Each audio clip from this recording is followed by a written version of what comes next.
Ya, kwanza msimu ndo kwanza umeanza, kwa hiyo si game ya Simba bado ndo kupata tamaa, hapana. Hii ndo kwanza mechi ya 3, kwa hiyo bado kwa tuna safari ndefu sana. Kwa kikubwa tu mashabiki waendelee kutusupport, hatutoangusha.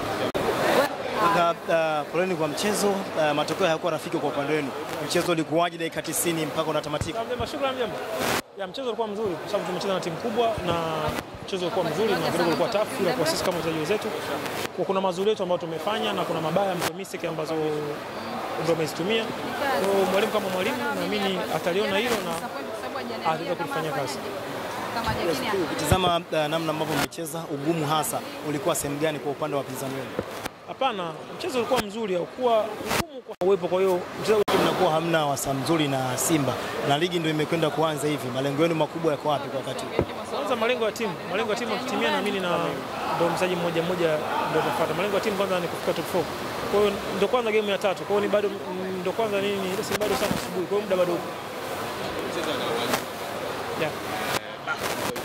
Ulikuwa tamani kutana nani na unaweka wazi umejisikia? Hamna, kwanza najisikia vizuri sana. Wewe unapocheza mechi hizi kubwa ni kipimo kwangu. Ni kipimo kwangu kwenye level yangu kwa nimefikia wapi, kitu gani cha kuongeza na kitu gani cha kuondoa. Kwa hiyo mimi baadaye nitakurudia mechi, nitakutana na mwalimu, ataniambia mazuri yangu na mabaya yangu. Changamoto ilikuwa kawaida ya mchezo, haikuwa changamoto sana. Lakini changamoto lazima ipo kwa sababu sio wameshinda goli 3. Kwa hiyo naamini ile changamoto ilikuwa. Shukrani sana.